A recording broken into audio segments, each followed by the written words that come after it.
Hi നമസ്കാരം. മെൻട്രാക്കൾട്ട് entertainment travel culture എന്ന ഈ ചാനലിലേക്ക് ഏവർക്കും സ്വാഗതം. നമ്മളിന്ന് ചർച്ച ചെയ്യുന്ന വിഷയം ടിപ്പുവിൻ്റെ ഒരു ഫ്രഞ്ച് സൈന്യാധിപനായിരുന്ന വ്യക്തിയുടെ കണ്ടെടുത്ത ഡയറി കുറിപ്പുകളെ അടിസ്ഥാനമാക്കിയുള്ള ചില കാര്യങ്ങളാണ്. ഈ ഡയറി കുറിപ്പുകളിലെ കണ്ടിട്ടുള്ള വസ്തുതകളൊക്കെ ഫ്രഞ്ചിലെ ചില ഓൺലൈൻ മീഡിയകളിലും ബ്ലോഗിലൊക്കെ പബ്ലിഷ് ചെയ്തിട്ടുണ്ട്. 2022 നമ്മുടെ ഇന്ത്യയിലെ ചില ഓൺലൈൻ മീഡിയകളിൽ ഇത് കാണുകയുണ്ടായി. പക്ഷെ മുഖ്യധാര പത്രങ്ങളിലൊന്നും ഇത് കാണുകയുണ്ടായില്ല. അപ്പോൾ ഈ വാർത്ത നിങ്ങൾക്ക് പുതിയതോ പഴയതോ എന്ന് എനിക്കറിയില്ല. പക്ഷെ ഞാൻ ഇതിൽ ഈ ഡയറിക്കുറിപ്പിൽ കണ്ടിട്ടുള്ള കാര്യങ്ങൾ മാത്രമേ ഇവിടെ പറയുന്നുള്ളൂ. എൻ്റെ ഊഹാപോഹങ്ങൾ, നിഗമനങ്ങൾ, അങ്ങനെയുള്ള കാര്യങ്ങളൊന്നും ഞാനിവിടെ പറയുന്നില്ല. അഭിപ്രായങ്ങളുമില്ല. ഇതൊക്കെ നിങ്ങൾ വിലയിരുത്തുക. പിന്നെ ഈ ലൊക്കേഷൻ ഇത് കൂറ്റനാടുള്ള ടിപ്പുവിൻ്റെ ഒരു കോട്ടയാണ്. ഇത് മുമ്പ് ഞാൻ ഈ ഒരു ലൊക്കേഷൻ ഉപയോഗിച്ചൊരു വീഡിയോ ചെയ്തിരുന്നു. അപ്പോൾ ഇതിൽ ഹൈദരാലിയെ കുറിച്ച് ചെറിയൊരു പരാമർശം ഞാൻ നടത്തുന്നുണ്ട്, ടിപ്പുവിനെ കുറിച്ചും പറയുന്നുണ്ട്. നിങ്ങൾ വിലയിരുത്തുക. പിന്നെ ഇതിലെ കാഴ്ചകളൊക്കെ കഴിഞ്ഞ പ്രാവശ്യം ഈ കിടങ്ങിൻ്റെ നാലുപുറം കാണിച്ചില്ല, പ്രശ്നത്തിൽ കിടങ്ങിൻ്റെ നാലുപുറം കാണിക്കുന്നുണ്ട്. പിന്നെ കാഴ്ചകൾ കാര്യമായിട്ടൊന്നുമില്ല, അതൊരു ഗ്രൗണ്ടാണ്. പിന്നെ അവിടെ കുറച്ച് കരിങ്കലിൻ്റെ അവശിഷ്ടങ്ങളൊക്കെ ഉണ്ട്. അതൊക്കെ എന്തൊക്കെയാണെന്നുള്ളത് നിങ്ങൾ തന്നെ വിലയിരുത്തുക. വീഡിയോ ഇത് മറ്റുള്ളവർക്ക് ഉപകാരപ്പെടുമെന്ന് തോന്നുകയാണെങ്കിൽ ഷെയർ ചെയ്യുക, ലൈക്ക് ചെയ്യുക, പിന്നെ സബ്സ്ക്രൈബ് ചെയ്യാൻ മറക്കരുത്. കമൻറ്റുകൾ വളരെ കുറഞ്ഞിട്ടുണ്ട്, അപ്പോൾ കമൻറ്റുകളും ചെയ്താൽ ഉപകാരമായി. അപ്പോൾ നമുക്ക് നമ്മുടെ വിഷയത്തിലേക്ക് പോകാം. ഇത് ഈ കോട്ടയുടെ കിഴക്ക് വശത്തുള്ള കിടങ്ങിൻ്റെ ഭാഗമാണ്. അപ്പം നമുക്ക് കിഴക്ക് വശത്തുനിന്ന് കിഴക്ക്, തെക്ക്, അതുപോലെ തന്നെ പടിഞ്ഞാറ് ഭാഗത്ത് ഇതിലേക്കുള്ള ഒരു എൻട്രൻസ് ഇപ്പോൾ ആളുകൾ കടന്നു വരുന്നത് പടിഞ്ഞാറ് വശത്ത് കൂടിയാണ്. അത് തന്നെയാണോ യഥാർത്ഥ എൻട്രൻസ് എന്നറിയില്ല. അത് കഴിഞ്ഞ് വടക്കു ഭാഗവും കാണിക്കാം. അപ്പോൾ നമുക്ക് നമ്മുടെ വിഷയം ഇതിൻ്റെ ഇടയിൽ കൂടെ ചർച്ച ചെയ്യാം. ടിപ്പുവിൻ്റെ മതസഹിഷ്ണുതയെക്കുറിച്ച് പല രീതിയിലുള്ള റിപ്പോർട്ടുകളാണ്. അതിലൊരു വിഭാഗം ചില തെളിവുകൾ വെച്ചുകൊണ്ട് അദ്ദേഹം സഹിഷ്ണുതയുള്ള ആളായിരുന്നു എന്ന് സമർത്ഥിക്കുന്നു. മറ്റൊരു കൂട്ടർ മറ്റു തെളിവുകളുടെ അടിസ്ഥാനത്തിൽ അദ്ദേഹത്തിന് മതസഹിഷ്ണുത ഉണ്ടായിരുന്നില്ല എന്നും പറയുന്നുണ്ട്. അപ്പോൾ രണ്ട് കാര്യങ്ങളും നമ്മളിവിടെ ചർച്ച ചെയ്യുന്നുണ്ട്. ആദ്യം നമുക്ക് ഹൈദരാലിയിൽ നിന്ന് തുടങ്ങാം. ഹൈദരാലിയെ കുറിച്ച് ചെറുതായിട്ട് രണ്ട് വാക്ക് പറഞ്ഞതിന് ശേഷം നമുക്ക് ടിപ്പുവിൻ്റെ കാര്യത്തിലേക്ക് വരാം. സാമൂതിരിയെ പ്രതിരോധിക്കാൻ വേണ്ടി ഹൈദരാലിയെ പാലക്കാട്ടേക്ക് ക്ഷണിക്കുന്നത് കൊമ്പി അച്ഛനായിരുന്നല്ലോ. അങ്ങനെ ഹൈദരാലിയുടെ സേനാധിപതി ഇവിടെ വന്ന് സാമൂതിരിയെ എതിരിടുകയും അങ്ങനെ പാലക്കാടിനെ മോചിപ്പിച്ച് അദ്ദേഹം മടങ്ങുകയും ചെയ്ത കാര്യം ഞാനൊരു വീഡിയോയിൽ പരാമർശിച്ചിട്ടുണ്ട്. കൊമ്പി അച്ഛന് അദ്ദേഹം കൊടുത്ത ഉറപ്പ്, അത് മരണം വരെ ഹൈദരാലി തുടർന്നു പോന്നു. അപ്പൊ അതിൽ നിന്ന് അദ്ദേഹത്തിന്റെ വ്യക്തിത്വത്തെക്കുറിച്ചുള്ള ഒരു ചെറിയൊരു ധാരണ നമുക്ക് ലഭിക്കും.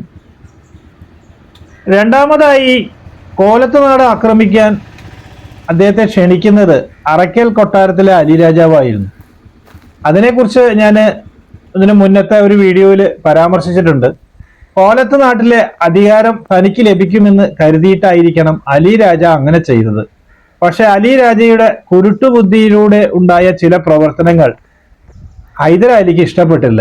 കൂടാതെ നാട്ടുരാജ്യങ്ങൾ തന്റെ കീഴിലാവുമ്പോൾ ഭരണമാറ്റം നടത്തി അനാവശ്യ ഭരണപ്രതിസന്ധി ഉണ്ടാകുന്നത് നല്ലത് അല്ല എന്ന് അദ്ദേഹം മനസ്സിലാക്കിയിരിക്കണം. കോലത്ത് നാട്ടിലെ രാജാവിന്റെ സഹകരണം ഉണ്ടെങ്കിൽ അവിടുത്തെ നായർ പ്രമാണിമാരെ അടക്കി നിർത്താൻ കഴിയൂ എന്നതുകൊണ്ടായിരിക്കണം കോലത്ത് നാട്ടിലെ രാജാവിനോട് തന്നെ അവിടെ തുടർന്ന് ഭരിച്ചുകൊള്ളുവാൻ ഹൈദർ അനുമതി നൽകുന്നത്.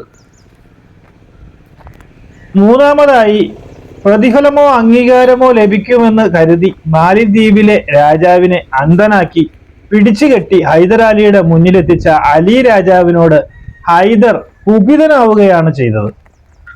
അലി രാജാവിനെ തൽക്ഷണം കടൽപ്പടയുടെ സേനാപതി എന്നതിൽ നിന്ന് മാറ്റുകയും മാലി ഹൈദർ നേരിട്ട് ഭരിക്കുവാനുള്ള തീരുമാനം എടുക്കുകയും ചെയ്യുന്നു. ഇതാണ് ഇപ്പൊ മുൻഭാഗത്തെ കൂടെയാണ് നമ്മൾ കയറിയത്. ഇതായിരിക്കും യഥാർത്ഥത്തിലെ എൻട്രൻസ് എന്ന് അറിയില്ല കേട്ടോ. ഇവിടെ ഈ മതിലിന്റെ ഈ ഭാഗം ചെറുതായിട്ട് പൊളിഞ്ഞു കിടക്കുന്നുണ്ട്, അതുകൊണ്ട് കയറിയതാണ്. കംപ്ലീറ്റ് കല്ലുകളാണ്, കല്ലും മണ്ണും ഉപയോഗിച്ചിട്ടുള്ള മതിലാണ്. അത്യാവശ്യം വണ്ണമുണ്ട് മതില്. അന്ധനാക്കപ്പെട്ട മാലി രാജാവിനോട് ഹൈദരാലിക്ക് മനസ്സലിവ് തോന്നി അദ്ദേഹത്തിന് താമസിക്കുവാൻ ഒരു കൊട്ടാരവും പരിവാരങ്ങളും കൂടാതെ ചെലവിലേക്കായി വർഷത്തിൽ ഒരു സംഖ്യയും നൽകുവാൻ ഹൈദരാലി ഉത്തരവിടുകയാണ് ചെയ്തത്. ഫ്രഞ്ച് കമാൻഡർമാരായ Joseph Francois, Dupleix count de Lally, de Bussy എന്നിവരുടെ നേതൃത്വത്തിൽ സൈന്യത്തെ ശക്തിപ്പെടുത്തുകയും ഇവരുമായി അടുത്ത ബന്ധം പുലർത്തുകയും ചെയ്തു. ഹൈദരാലി നിരക്ഷരനായിരുന്നുവെങ്കിലും അദ്ദേഹത്തിന്റെ സാമ്പത്തിക ഉപദേഷ്ടാവ് ഖണ്ഡേറാവു എന്ന ബ്രാഹ്മണനായിരുന്നു. നിരക്ഷരനായിരുന്നുവെങ്കിലും കണക്കിൽ ഹൈദരാലി ഒരു വിദഗ്ധനായിരുന്നു. റാവുവിനൊപ്പം തന്റെ കണക്കിലെ വൈദഗ്ധ്യം കൂടി ചേർത്ത് തന്റെ രാജ്യത്തിൽ ഒരു സമ്പത്ത് വ്യവസ്ഥയ്ക്ക് അദ്ദേഹം അടിത്തറയിട്ടു. മംഗലാപുരത്തെ ക്രിസ്ത്യാനികളുമായി ഹൈദറിന് നല്ല ബന്ധമാണ് ഉണ്ടായിരുന്നത്. രണ്ട് ഗോവൻ കത്തോലിക് പുരോഹിതരായ ബിഷപ്പ് നെറോണയെയും ഫാദർ ജോച്ചിം മിറാണ്ടയുമായും അദ്ദേഹത്തിന് നല്ല ബന്ധമായിരുന്നു. ശ്രീരംഗ പട്ടണത്തിൽ ഒരു ക്രിസ്ത്യൻ ചർച്ച് പണിയുവാൻ അദ്ദേഹം അനുവാദം നൽകിയിരുന്നു. ഇതൊക്കെയാണെങ്കിലും കടുത്ത നികുതി ഈടാക്കൽ മൂലം മംഗലാപുരത്തുള്ളവർക്ക് ഹൈദരാലിയെ വലിയ ഇഷ്ടമൊന്നും ഉണ്ടായിരുന്നില്ല. ഉള്ളിൽ മതഭക്തിയും മുസ്ലിം മതവിശ്വാസികളോട് പ്രത്യേക അടുപ്പവും ഉണ്ടായിരുന്നുവെങ്കിലും ഭരണകാര്യങ്ങളിൽ ഹൈദരാലി അത് പ്രകടിപ്പിച്ചിരുന്നില്ല. ഹൈദരാലിയുടെ സേനയെയും പടയെയും ഇവിടുത്തെ നായർ പടയാളികൾ ആക്രമിച്ച് തിരിച്ചു ഓടിച്ചപ്പോൾ ഹൈദരാലി തന്നെ നേരിട്ട് പട നയിച്ച് ഈ ആഭ്യന്തര കലാപം അടിച്ചമർത്തിയ ക്രൂരമായ രീതിയെക്കുറിച്ച് KV കൃഷ്ണയ്യരുടെ പുസ്തകത്തിൽ വിവരിച്ചിട്ടുണ്ട്. എങ്കിലും തുടർന്നുള്ള അദ്ദേഹത്തിന്റെ ഭരണത്തില് ചില സാമൂഹിക മാറ്റങ്ങൾ ഉണ്ടാക്കാൻ അദ്ദേഹം ശ്രമിച്ചിരുന്നു. ശ്രീനിവാസ റാവു, മടണ്ണ തുടങ്ങിയവരൊക്കെ ഹൈദറിന്റെ കീഴിലെ ബ്രാഹ്മണ സേനാധിപതികളായിരുന്നു. ടിപ്പു ഹൈദരാലിയിൽ നിന്ന് വ്യത്യസ്തനായിരുന്നു. അദ്ദേഹത്തിനെ അനുകൂലിച്ചും പ്രതികൂലിച്ചും ചരിത്രകാരന്മാര് പുസ്തകങ്ങൾ എഴുതിയിട്ടുണ്ട്. അനുകൂലിച്ച് എഴുതിയിട്ടുള്ള പുസ്തകങ്ങളൊന്ന് സുബ്ബരായ ചെട്ടിയുടെ ഇൻ കൺഫ്രോണ്ടിങ് കൊളോണിയലിസം എന്ന പുസ്തകത്തില് Tipu's endowment to Hindus and Hindu institutions എന്ന് പറയുന്ന ഒരു ചാപ്റ്ററിൽ 156 ഹിന്ദു ക്ഷേത്രങ്ങളിലേക്ക് ടിപ്പു സംഭാവനകൾ നൽകിയതായിട്ട് എഴുതിയിട്ടുണ്ട്. ശ്രീരംഗ പട്ടണത്തിലെ രംഗനാഥസ്വാമി ക്ഷേത്രവും ഇതിൽ പെടുമത്രേ. ഭരണനിർവഹണത്തിന് വേണ്ടിയിട്ട് കുറെ ഹിന്ദു ഓഫീസേഴ്സിനെ അദ്ദേഹം നിയമിച്ചിരുന്നു അത്രേ. ടിപ്പു സുൽത്താന്റെ ഖജാൻജി കൃഷ്ണറാവു ആയിരുന്നു. പോസ്റ്റ് ആൻഡ് പോലീസ് മിനിസ്റ്റർ ആയിട്ടുള്ളത് ഷമയ്യ അയ്യങ്കാറും അദ്ദേഹത്തിന്റെ സഹോദരനായ രംഗ അയ്യങ്കാറും ആയിരുന്നു. അതുപോലെ പ്രധാനപ്പെട്ട ഒരു പോസ്റ്റായിരുന്നു മിർ ആസിഫ്. അത് പൂർണ്ണയ്യായിരുന്നു കൈകാര്യം ചെയ്തിരുന്നത്. മുഗളന്മാരുമായിട്ടുള്ള ആശയവിനിമയം നടത്തുന്നതിന്റെ ടിപ്പുവിന്റെ പ്രതിനിധികളായിരുന്നത് മൂൾചന്ദും സുജൻ റായു ആയിരുന്നു. മുഖ്യ പേഷ്കാർ ആയിരുന്നത് സുബ്ബറാവു ആയിരുന്നു അത്രേ. നഞ്ചങ്കോട് ശ്രീകണ്ഠേശ്വര ക്ഷേത്രത്തിലെ സ്വർണത്തിന്റെ കോപ്പ ടിപ്പു സുൽത്താൻ സമ്മാനിച്ചതാണത്രേ. ശ്രീരംഗ പട്ടണത്തിലെ രംഗനാഥ ക്ഷേത്രത്തിലെ പച്ച നിറത്തിലുള്ള ലിംഗവും ടിപ്പു സമ്മാനിച്ചതാണ്. കൂടാതെ 7 വെള്ളിക്കപ്പുകളും വെള്ളി കൊണ്ടുള്ള കർപ്പൂരം കത്തിക്കാനുള്ള ഒരു പാത്രവും അദ്ദേഹം നൽകിയിരുന്നു അത്രേ. കലാലയിലെ ലക്ഷ്മികാന്ത് ക്ഷേത്രത്തിൽ 4 കോപ്പകളും ഒരു പ്ലേറ്റും വെള്ളി കൊണ്ടുള്ള കോളാമ്പിയും അദ്ദേഹം നൽകിയിരുന്നു അത്രേ. 1916 ശൃംഗേരി ശങ്കരാചാര്യയും ടിപ്പുവുമായി നടത്തിയ 30 എഴുത്തുകൾ മൈസൂരിലെ ഡയറക്ടർ ഓഫ് ആർക്കിയോളജി കണ്ടെടുത്തു അത്രേ. ആ എഴുത്തുകളിൽ ഇങ്ങനെ പരാമർശിച്ചിരിക്കുന്നു: മൈസൂർ മറാത്ത യുദ്ധം നടക്കുമ്പോൾ മറാത്ത സേനാധിപതി രഘുനാഥ് റാവു പട്വർദ്ധൻ ശൃംഗേരി ശങ്കരാചാര്യ മഠത്തിലും ക്ഷേത്രത്തിലും അതുപോലെ അവിടെയുള്ള ആളുകളെയും കൊള്ളയടിച്ചു. അതിനെക്കുറിച്ച് അറിഞ്ഞപ്പോ ടിപ്പു ദുഃഖിതനും കുപിതനുമായി അത്രേ. ഉടനെ തന്നെ ബേദന്നൂരിലെ ആസഫിനോട് സ്വാമിക്ക് 200 റഹത്തീസ് അഥവാ പണവും മറ്റു ഉപഹാരങ്ങളും വസ്തുക്കളും കൊടുക്കുവാൻ ഉത്തരവിട്ടത്. എന്നാൽ മംഗലാപുരത്തും മലബാറിലും ടിപ്പു എന്തുകൊണ്ട് ഇത്രമാത്രം ക്രൂരതകൾ കാണിച്ചു എന്നത് ഒരു ചോദ്യചിഹ്നമാണ്. കൂർഗിലെ കൊടവന്മാരെയും മലബാറിലെ നായന്മാരെയും മംഗലാപുരത്തെ കത്തോലിക്ക ക്രിസ്ത്യാനികളെയും കൂട്ടത്തോടെ മതം മാറ്റുകയും ക്രിസ്ത്യൻ പള്ളികളും അമ്പലങ്ങളും തകർക്കപ്പെട്ടതിനെ കുറിച്ചും എഴുതപ്പെട്ടത് അദ്ദേഹത്തിന്റെ മറ്റ് മതങ്ങളോടുള്ള അസഹിഷ്ണുത വെളിപ്പെടുത്തുന്നതായിട്ടാണ് ചില ചരിത്രകാരന്മാര് രേഖപ്പെടുത്തിയിരിക്കുന്നത്.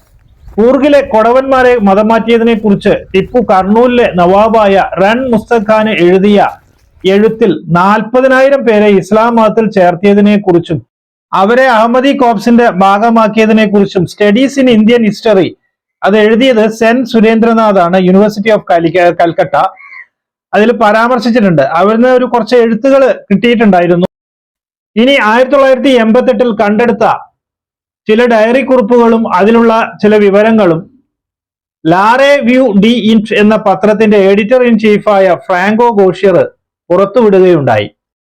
1988 ഡിസംബർ 8 ലെസ് റിപ്പോർഡ് മൗണ്ടഡ് ഈവേർഡ്സിന്റെ പിൻതലമുറയിൽപ്പെട്ട 91 വയസ്സിൽ മരണപ്പെട്ട എലൻ ഡീല ഡെയിലി ട്രിറ്റിൻവില്ലിയുടെ ഫ്ളാറ്റിൽ നിന്ന് ഒരു പഴയ ഇരുമ്പ് പെട്ടി കണ്ടെടുക്കുന്നു. കണ്ടെടുത്ത കുറെ കയ്യെഴുത്തുകളിൽ ഏറ്റവും പ്രസിദ്ധമായത് ഒരു ഡയറി കുറിപ്പാണ്. അത് ഇങ്ങനെ തുടങ്ങുന്നു. ഫ്രഞ്ച് ഭാഷയിലായിരുന്നു അത്. അതിന്റെ ഇംഗ്ലീഷ് പരിഭാഷ ഇങ്ങനെയാണ്: I Franco report am all today, but I want to tell you the true story of Tipu Sultan എന്ന് പറഞ്ഞുകൊണ്ട് പിന്നെ മലയാളത്തിൽ പറഞ്ഞു തരാം ഞാൻ. ഫ്രാൻസിലെ പാരീസിൽ ജനിച്ച റിപ്പോർട്ട് 11-ാം വയസ്സിലാണ് ലാ പാമിയർ എന്ന കപ്പലിൽ നാവികനാവുന്നത്. കുറെ സാഹസിക യാത്രകൾക്ക് ശേഷം അദ്ദേഹം മൗറീഷ്യസിലെ സ്ഥിരതാമസമാക്കുന്നു. അവിടെ വെച്ച് അദ്ദേഹം വിവാഹിതനാകുന്നു. അദ്ദേഹത്തിന് 2 കുഞ്ഞുങ്ങൾ ജനിക്കുന്നു. 1797 ടിപ്പു സുൽത്താനെ കുറിച്ച് കേട്ടറിഞ്ഞ് മൗറീഷ്യസിൽ നിന്നും മംഗലാപുരത്തേക്ക് അദ്ദേഹം എത്തുന്നു. അദ്ദേഹം ടിപ്പുവിനെ കണ്ട് ടിപ്പുവിന് വേണ്ടി മൗറീഷ്യസിൽ ഫ്രഞ്ച് സൈന്യത്തെ ഒരുക്കാമെന്ന് വാഗ്ദാനം ചെയ്യുന്നു. ഫ്രഞ്ചുകാരുമായി ഉണ്ടായിരുന്ന ഹൈദരാലിയുടെ ബന്ധത്തെ ടിപ്പുവും തുടരുന്നു. ഹൈദരാലിയുടെ സൈന്യത്തിന് ആധുനിക യുദ്ധമുറകൾക്ക് പരിശീലനം നൽകിയിരുന്ന ഫ്രഞ്ച് ഉദ്യോഗസ്ഥർ ആയിരുന്നുവല്ലോ. 1798 ഓഗസ്റ്റ് 19 റിപ്പോർട്ട് മൗറീഷ്യസിൽ മടങ്ങിയെത്തുകയും ബ്രിട്ടീഷുകാർക്കെതിരെയുള്ള യുദ്ധത്തിൽ ടിപ്പുവിനെ സഹായിക്കുവാൻ മൈസൂരിലേക്ക് പോകാൻ സന്നദ്ധരായ ആളുകളെ സംഘടിപ്പിക്കുകയും ചെയ്യുന്നു. ബ്രിട്ടീഷുകാർക്കെതിരെയുള്ള പോരാട്ടങ്ങൾക്ക് സഹായം നൽകുന്നതായിരുന്നു ഫ്രഞ്ച് പോളിസി. ഈ ഒരുക്കങ്ങൾ നടക്കുന്നതിന് 2 മാസം മുൻപ് നെപ്പോളിയൻ ഈജിപ്തിനെ ആക്രമിച്ചിരുന്നു. ബ്രിട്ടീഷുകാർക്കെതിരെ ആക്രമിക്കാനുള്ള ഒരു ജംഗ്ഷൻ ആയിട്ടായിരുന്നു ഇന്ത്യയെ നെപ്പോളിയൻ കണ്ടത്. അതുകൊണ്ട് തന്നെ മൗറീഷ്യസിലെ ഗവർണർക്ക് റിപ്പോർട്ടുമായി സഹകരിക്കാനുള്ള നിർദ്ദേശമുണ്ടായിരുന്നു. അങ്ങനെ ഒരു കപ്പൽ നിറയെ ഫ്രഞ്ച് സൈനികരുമായി റിപ്പോർട്ട് മംഗലാപുരത്തെത്തുന്നു. അവർക്ക് ജേതാക്കൾ പോലെ ഉള്ള സ്വീകരണം ലഭിക്കുന്നു. 1799 ജനുവരി 14 റിപ്പോർട്ട് തന്റെ ഡയറിയിൽ ഇങ്ങനെ കുറിച്ചിരിക്കുന്നു: ഏറ്റവും മാന്യന്മാരായ ഹിന്ദുക്കളോടുള്ള ടിപ്പു സുൽത്താന്റെ പെരുമാറ്റം എന്നെ അസ്വസ്ഥനാക്കിയിരിക്കുന്നു. മംഗലാപുരം പിടിച്ചെടുക്കുന്നതിനിടെ ടിപ്പുവിന്റെ പടയാളികൾ നിരപരാധികളായ ബ്രാഹ്മണരുടെ തലകൾ ദിവസവും സാമൂതിരിയുടെ കോട്ടയിൽ നിന്നും അദ്ദേഹത്തിനും ഹിന്ദു വിശ്വാസികൾക്കും കാണത്തക്കവണ്ണം പ്രദർശിപ്പിച്ചിരിക്കുന്നു. ഇങ്ങനെയൊക്കെ ആണെങ്കിലും അദ്ദേഹത്തിന്റെ സംശയങ്ങളെല്ലാം മാറ്റി ഫ്രാൻസിലെ സമത്വവാദം അഥവാ സോഷ്യലിസ്റ്റ് ആശയങ്ങൾക്ക് വേണ്ടി ടിപ്പുവിന്റെ കൂടെ അദ്ദേഹം നിൽക്കുകയാണ് ചെയ്യുന്നത്. 1799 proceedings of Jacobin club formed at Srirangapatna by French soldiers in the corps command by Franco report എന്ന തലക്കെട്ടോടെ ഒരു ഫ്രഞ്ച് പത്രം പ്രസിദ്ധീകരിക്കുന്നു. അതിൽ ടിപ്പു ശമ്പളം കൊടുത്തിരുന്ന 59 ഫ്രഞ്ച് സൈനികരുടെ പേര് വിവരം ഉണ്ടായിരുന്നു. ഡയറിയിലുള്ള അടുത്ത എൻട്രി ഇങ്ങനെയാണ്. കോഴിക്കോട് റിപ്പോർട്ട് നേരിട്ട് കണ്ട കാഴ്ചയാണ് ഇതിൽ വിവരിക്കുന്നത്. ഒട്ടുമുക്കാലും ഹിന്ദുക്കളായ പുരുഷന്മാരും സ്ത്രീകളും തൂക്കിലിടപ്പെട്ടിരിക്കുന്നു. ആദ്യം അമ്മമാരെ അവരുടെ കുഞ്ഞുങ്ങളെ കഴുത്തിൽ കെട്ടി തൂക്കിലിട്ടു. ഈ അപരിഷ്കൃതനായ ബാർബേറിയൻ ടിപ്പു എന്നാണ് ഉപയോഗിച്ചിരിക്കുന്നത്. ടിപ്പു സുൽത്താൻ നഗ്നരാക്കപ്പെട്ട ക്രിസ്ത്യാനികളെയും ഹിന്ദുക്കളെയും ആനകളുടെ കാലുകൾ കെട്ടിയിട്ട് ഈ നിസ്സഹായരായ മനുഷ്യരെ ഛിന്നഭിന്നമാക്കുന്നതുവരെ ആനകളെ ചുറ്റും നടത്തുമായിരുന്നു. അമ്പലങ്ങളും ക്രിസ്ത്യൻ പള്ളികളും കത്തിച്ച് നശിപ്പിക്കുവാൻ ആജ്ഞാപിച്ചു. ഈ കാര്യങ്ങളെല്ലാം സഞ്ചാരിയായ ഫാദർ ബോർത്തലോമോവിന്റെ ഓർമ്മക്കുറിപ്പായ വോയേജ് ടു ഈസ്റ്റ് ഇൻഡീസിൽ ശരിവെക്കുന്നു. മറ്റൊരു ഡയറി കുറിപ്പിൽ റിച്ചാർഡ് ഇങ്ങനെ പറയുന്നു: മുഹമ്മദൻ മതത്തിനോടുള്ള തന്റെ അർപ്പണ മനോഭാവവും വിശ്വാസവും കാണിക്കുന്നതിന് ഏറ്റവും യോജിച്ച സ്ഥലമായി സുൽത്താൻ കണ്ടെത്തിയത് കോഴിക്കോടാണ്. അക്കാലത്ത് 7000-ഓളം ബ്രാഹ്മണ കുടുംബങ്ങൾ ഉണ്ടായിരുന്ന കേന്ദ്രമായിരുന്നു കോഴിക്കോട്. ടിപ്പുവിന്റെ ഇസ്ലാമിക ക്രൂരത മൂലം 2000-ഓളം കുടുംബാംഗങ്ങൾ നശിപ്പിക്കപ്പെട്ടു. സ്ത്രീകളെയും കുട്ടികളെയും പോലും അദ്ദേഹം വെറുതെ വിട്ടില്ല. ആകെ മടുത്ത റിപ്പോർട്ടർ ശ്രീരംഗപട്ടണത്തിൽ നിന്നും ഫ്രാൻസിലേക്ക് മടങ്ങി. അവിടെ ഷാഫോ എന്ന ഒരു യുദ്ധക്കപ്പലിൽ അദ്ദേഹം ക്യാപ്റ്റനാകുന്നു. 1814 ഫെബ്രുവരി 23 ഇംഗ്ലീഷുകാരുമായുള്ള യുദ്ധത്തിൽ ഒരു ബീരങ്കി ഉണ്ട കൊണ്ട് റിപ്പോർട്ടിന്റെ ഒരു കൈ അറ്റുപോയി. അന്ന് വൈകിട്ട് അദ്ദേഹം മരണപ്പെട്ടു. ശത്രുവായിരുന്നിട്ട് പോലും അദ്ദേഹത്തിന് 21 കാനൺ സല്യൂട്ട് നൽകി ബ്രിട്ടീഷുകാർ ആദരിച്ചു.